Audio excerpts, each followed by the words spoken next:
When Pastor told me, remember she told me, she didn't ask me. She told me that I'm going to be given the youth words of encouragement. I went home and I said to God, I said, man, why me? I said to my son, he's 21. I said to him, I said, you know, I'm going to give you baptized, and then Pastor is telling me to do this. He said, man, you just got promoted. And I'm like, promoted to what? He said, I don't know, but whatever it is, you got promoted to it. And I've been praying on it. And this morning I'm coming. And I said to God, I said, even though I prepare this, whatever it is that you need for me to do in prophetic, I'm going to do it. I used to look at myself being the last person in the church to enter.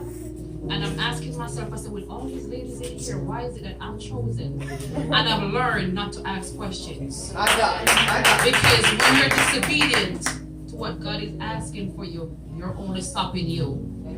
And I was home yesterday, and after my baptism, I was excited. You know, I have a best friend. We've been friends since school days. Long, over 30 years of friendship. And she's one of those friends that believe in me, whatever it is. If I say I'm going to climb the moon tomorrow, she said, girl, you can do it. That's the kind of friend that I have. And I call her a friend because no matter what it is that I say I'm doing, she's going to be right there with me. Last night I was talking to her and she said, you've inspired me since high school. And I know that my time is coming. And if it means I have to move to Florida to be with you, to go to the church that you go to, I'm going to be there with you. So this morning,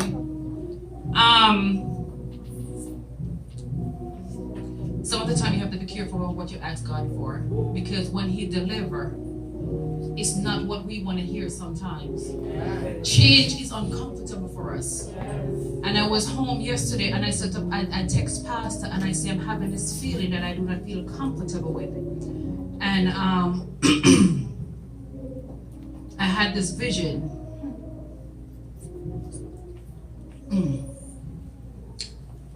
of two sisters.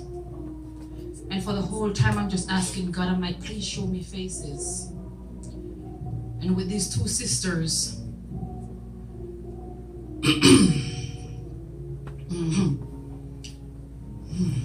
one committed suicide. There was something that was wrapped up with one sister, and they're very close sisters. But for some reason, the sister decided whatever it was going on with her, she didn't want to share. So she decided to take her life. Her back was turned towards me while she jumped. And in that moment, Pastor, we were there just looking for clues as to why she jumped. And this is not even part of what I wrote. But when you ask God to use you, He will. So I'm telling you to be careful of what you ask for, because He will deliver. And when He delivers, He will put you in uncomfortable positions and uncomfortable spots. But whatever it is that He revealed to you, say it, uncomfortable or not. And we're in this place and we're looking around and we're trying to find clues. And I'm trying to console the sister, but for some reason I cannot see faces. And I said to Pastor, I said, I don't know what to do.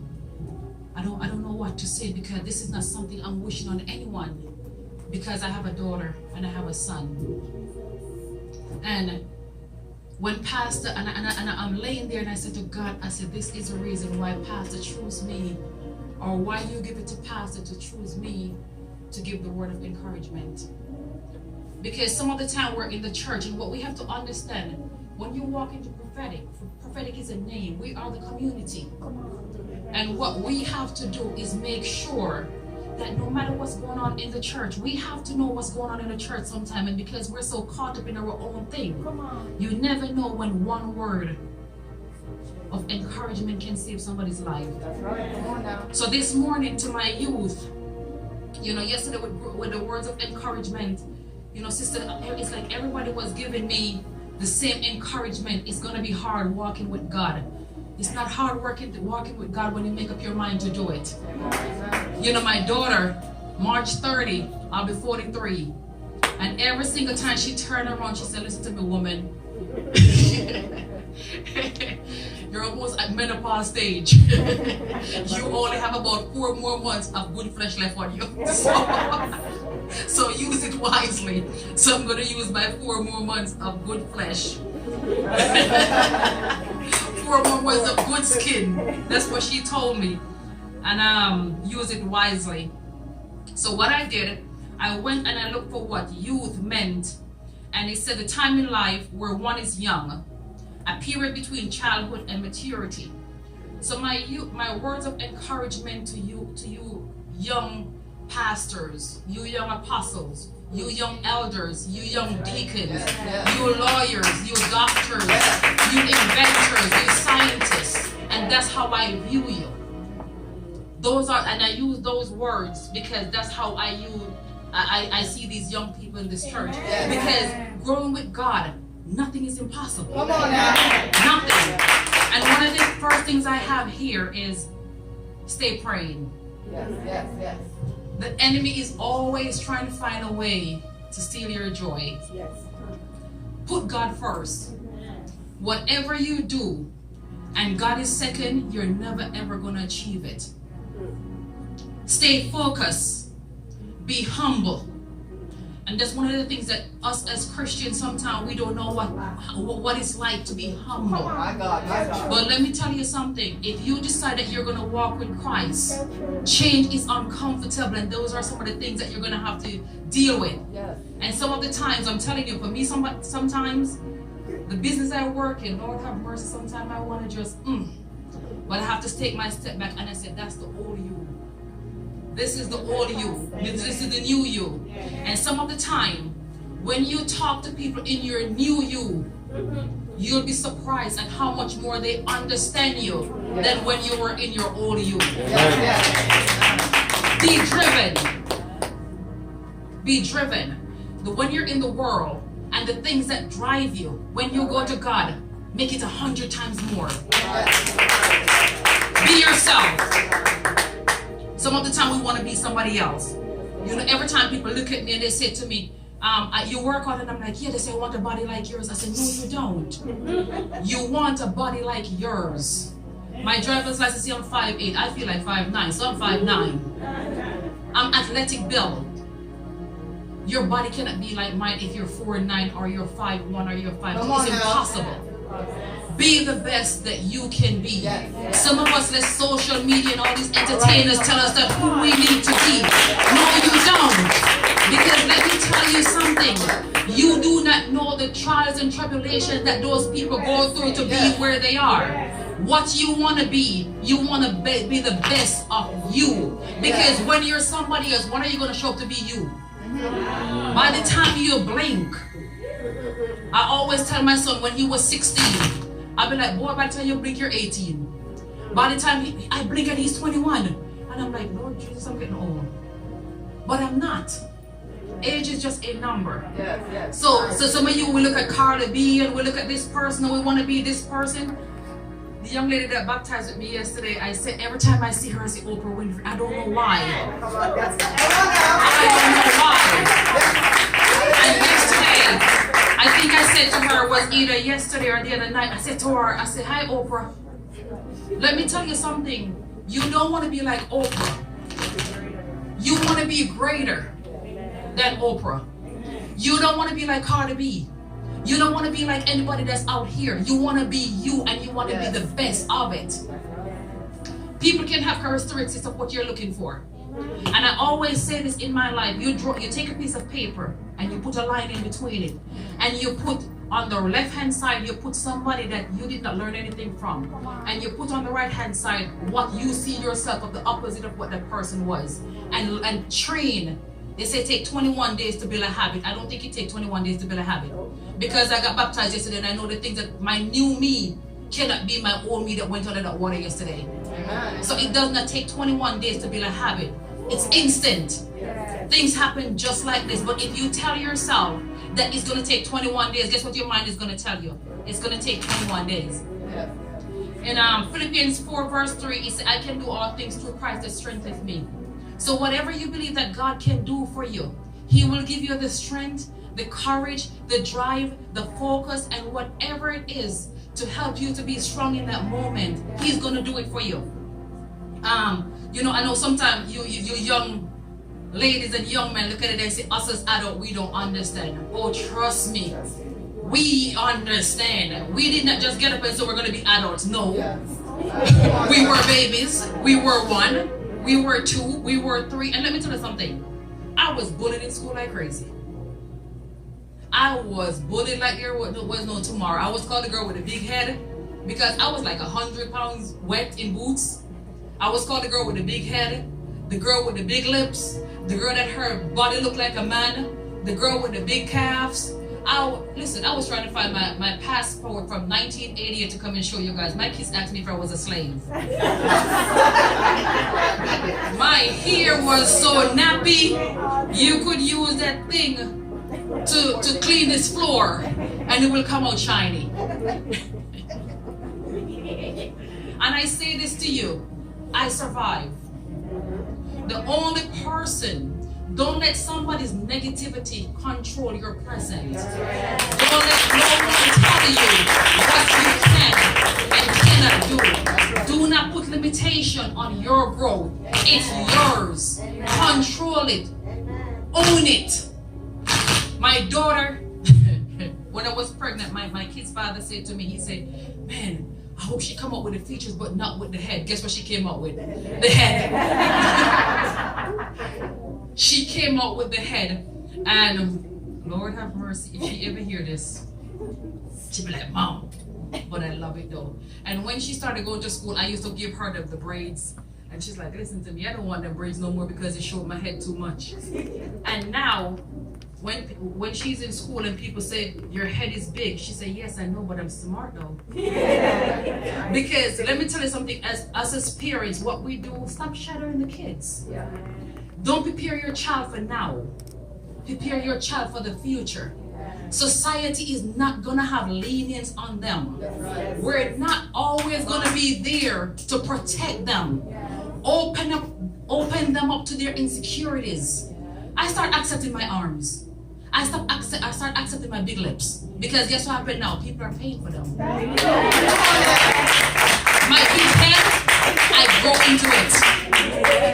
The big calf, oh Lord have mercy, I grow to them. Let me tell you something. I put a mirror in my room and I was looking at the mirror and said, girl, you're fine. You have to tell yourself that every single day. Because no matter how much you try to perfect yourself, there's always somebody who's going to find something else wrong with you. And if you do everything that these people critique you and tell you that you need to do, oh yeah, you need to get your hair this, you need to do this, you need to do this with your legs, you need to do this with your butt, you need to do this with your boobs, you need to do this with your head. Listen to me, after a while you're going to be looking like a zombie. God created us this way for a reason. Everyone is not going to be the same. And let me tell you, for those of you that's young and walking with Christ, let me tell you something. The enemy is standing right at that door waiting for you to come up. Because guess what happened? They can't walk in prophetic. Amen. So they're going to stand right at that door. Amen. And as soon as you walk in, guess who they're going to attack? The younger ones with this younger mind. That's who they're going to come after. But to me, you have to take accountability for your actions. You're at the age where you know right from wrong. And one of the things that Pastor always preached, she said, listen to me, you have to learn to differentiate when God is talking to you and when the enemy is talking to you. You know when the enemy is talking to you because you're doing things out of what you're not accustomed to doing. You have to pull yourself back. Are we going to be Christians 7 days a week? No. Because time are gonna come up where we're gonna be like, listen, oh shucks, I gotta catch myself. Those days are gonna come, and we don't expect you to be Christians every single day. But let me tell you something. Try to do it 99.999%. It's like a DNA test. Try to walk with God as much as you can. I need for you guys to change your vocabulary. And when I say change your vocabulary, let me tell you one of the words that we use the most. We can't. How do you know that you can't when you don't try? Amen. Amen. It's not I can, I will. Only person that's going to stop you is you. You're in control of your own emotions, and sometimes those emotions, Sister Samantha always joke about it. Those emotions, she's like, I'm already in it, let me just go for it. But let me tell you something, you can control your emotion, because when you do not control your emotion, the enemy wins. Because once they have that power over you, they win. Some of the time you have to just walk away. I've learned, trust me, it's hard walking away when you have a slick lip. I know, I'm Aries. I have a slick lip, but I have to say to God, I pray, and let me tell you something, my knees, I don't know how I still have them. My mind, I don't know how I still have it, because I pray so much. And you have to understand, when you pray to God for certain things, God alone cannot do it. You have to do your part in that change. So if we say you're gonna walk with Christ, the things that you used to do, the old things are passed away and born again. More than a conqueror. That's who I am. I'm a new creation. I'm a brand new man or a brand new woman. Come on. You have to give yourself daily affirmations. You have to prepare yourself for when you go out on these streets nowadays. Mentally, emotionally, physically, especially emotionally, because the enemy knows your weakness. But you have to turn those weaknesses into strength. I say this also. Set standards for yourself. There you go. She said high standards. Very high standards. Not because Sister Shirley is doing this, I'm going to be doing it. No. Sister Shirley don't control what I do. If Sister Shirley is your friend, what Sister Shirley is going to do is help you to grow. And I'm always going to use my friend Keisha Young. I love this young lady from the bottom of my heart. We met playing netball in school. And the first time my school played against hers, she called me. She's like, this all tough girl, because she bad. But this girl, she just have a lip. If you go like this, she's like those little dogs that keep barking. And you go like this and they run, that's her. But if you see her, you will not know. So, walk with your heads high. And I know sometimes we're telling you this and we're telling you that. It's hard being a teenager. It's hard growing up in the society. When I was your age, you know what I was doing? I was being a tomboy. There was 50 boys and there was Juanita. That's how it was. I've always been a tomboy. When I started having, trust me, Pastor will tell you, I was a tomboy. Sister Shirley will tell you, I was a tomboy. And start being a mom. I start molding me into this person that I am. My heart becomes different. Everything about me have to change because now I'm a mom. Ignore the whirlwind. The whirlwind. I was looking into it. There's almost 5,000 different religions out there. In your school, you're always going to find a few of them in your school that's going to tell you the reason why your Christianity does not match up to them or it's wrong. I was telling Pastor a few weeks ago, I was in one of my church. I'm a district manager for TVC Corporation, and I run a lot of stores for them. A lot of stores. And I was in one of my stores on 441 and 26, and it was me, a manager, sales associate, about 10 of us in the store. And this young man, I walked in, and for some reason or other, every single person that's in that store, he picked on me. Guess what he picked on me with? Religion. And he started going through his phone and he's flipping. Look at what your God did. Look at what your God did. 2,000 people died. 1,000 people died. 500 people died. And I said to myself, out of every single person in this place, he chose me. I said, sir, because he's a customer, I have to be nice. But let me tell you something, you can put people down with niceness. The enemy, trust me, they put things in your heart to say. One of the best ammunition to use against the enemy is kindness. And I said, sir, there's two things I do not discuss: politics and religion. And for the whole time he was there, I went to go sit in the office and he was just trying to just taunt me. And I just say, you know what, it's true. Some of the time we look into it and we say it's the devil that's tempting us. No, it's not. God put himself in places to also tempt you also. So not everything that comes against you, you're going to say it's the devil. It's not. Think win-win. That's Franklin Covey. I don't know how many of you guys know who Franklin Covey is. And if you don't know who Franklin Covey is, read up on Franklin Covey and see who Franklin Covey is. Whatever you start your day with, no matter if it's bad or good, think about the ending process of it being winning. Amen.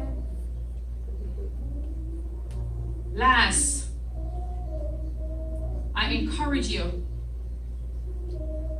to keep your eyes on Christ. You know, yesterday with all the encouragements I was getting, he said, don't give up. And I said to myself, I said, listen to me. If you know my testimony, I already given up everything. This is where I choose to walk. This is who I choose to walk with. And at 12, I was about 12 or 13, I was studying pastor. I remember where I was in Christian, I was in Manchester, and I was in the pastor's name, we call him that time overseers. And I call him overseer, and I remember I was at the pulpit at 13, trying to be filled with the Holy Ghost, because they told us that's what we had to do. And I was at pulpit, I was crying, I was bawling, I was doing everything. I remember it like it was yesterday. But while I was there, I held my head up and I could see myself in the adult stage preaching. And I said to pastor, I said, Jesus, it took him long enough, 42 years. But let me tell you something. God puts you through some things sometime for you to have a testimony. They say experience teaches wisdom, and you cannot teach wisdom unless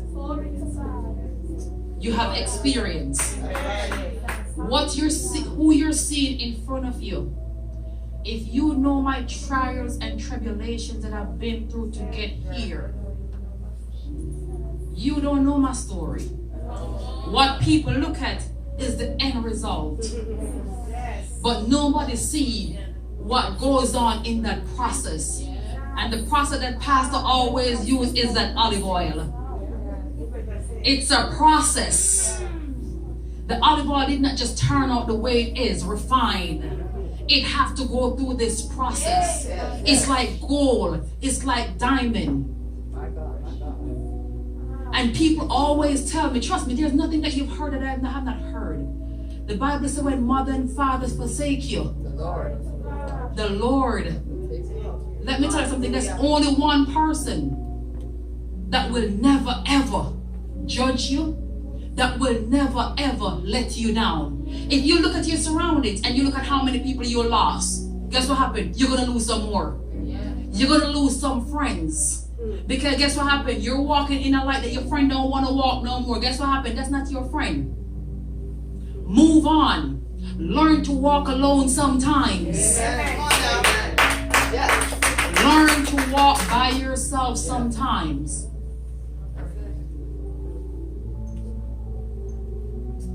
Be thankful. Be thankful, whether it's good or bad. Every night before you go to your bed, close with a prayer. Even if that prayer is the Lord is my shepherd, because that's a prayer that we learn in Sunday school. Don't let a bad situation stop you from praying. Amen. Don't let your day end without you praying and forgiving whatever it is that you do. Let me tell you something. God already knows how many sins you're going to sin. He already forgiven you for them. Us in the church, you think we already stopped sinning? No. But guess what happened? He already knows what we're going to do. And he already forgiven us for them. Maya Angelou is one of my favorite authors. Apart from Oprah Winfrey, there's a lot more than they like, but I love Maya Angelou. And Maya Angelou says, if you do not like something about yourself, change it. And if you can't change it, change your attitude towards it. For every single person that tell me, after a while when I was younger, and they tell me, listen to me, you will never become nothing in life. The worst racist that there is our kind. Not because we call ourselves African American. We're just as racist as the opposite that looking at us. If my mom was standing here, my sister and my brother, you'd ask if I'm really for her. Because I'm the one with the nappy hair. Everybody else, my grandmother's side, they're Syrian. And if you know who Syrians are, they have the nice curly, black, pretty hair, the lighting. I was segregated and I think I was. And at that moment, I know God had a purpose for me. At 13. And for everybody that tell me that I could not, let me tell you something. Growing up, whatever it is that there is, I wanted to be the head of it. I am never a follower. I am a leader. And I always put myself in a position where I lead. And some of the times, a job, a subject in school might be one of the hardest things, and you kept telling yourself, oh yeah, I can't, I'm gonna give up on it. No. That's what the enemy wants, because guess what happened? If you do not pass that subject, you can't graduate. Amen. And for every single person that tell me that I can't, today I stand before you in my company, over 2,500 stores excluding franchisees. I am the only woman that stand in my position. So I say this to you, whatever it is. Some of the time, even though I'm worshiping, I break down sometimes, and it's not out of empathy or sympathy. It's just thanking God. Some of the time I sit down and I say, God, do me a favor for me to keep grounded. Roll back that curtain of memories. Show me where you brought me from and where I could have been. Because sometimes we get so big-headed that we have to humble ourselves and let God show us where you could have been. But I need for you to humble yourself, because if you don't, I can take it away from you. Let me tell you something. You don't want God to take nothing away from you. Because let me tell you something. Starting over in God is one of the worst things that you can ever do. The journey is going to be tough. Church, and this is not even part of what I have. And I tell God this morning, so let me tell you something. I said, let's not go into prophetic this morning and you let me shout and do all this craziness. You know, every time I see people come on the pulpit, they say, oh, they're not this and they're not. Let me tell you something. You don't know what you are until God. Because when God is ready for you, you have to move. So, the scripture I leave with you future prophetic leaders, because that's what you're growing up to be. That's what the church is molding you to be. Romans 15 verse 13. And Pastor, I know you know the Bible like the back of your head. Don't recite this one. Let me say it. May the God of hope fill you with joy and peace in believing, so that by the power of the Holy Spirit you may abound in hope. Amen. And I leave this, and I said, this is not part of what I wrote. And I said to God this morning, I said, whatever it is that you want for me to say, I'll say it. And I don't feel like this encouragement was just for you guys as youth. It was also for me. It was also prophetic. We as a community, we have to encourage the young ones that's coming up. I am a single mom. My kids' father never gave my kids nothing. I work, I go to school, and I was a mom. I remember at night when I used to go pick up my kids from school at 2 o'clock, and I have them sit at my job until 9 o'clock, 9:30. My God.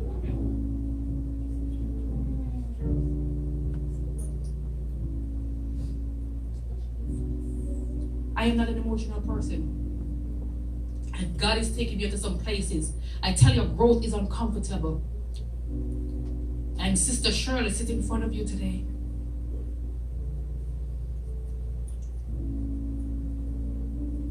No matter what I was going through as a single mom,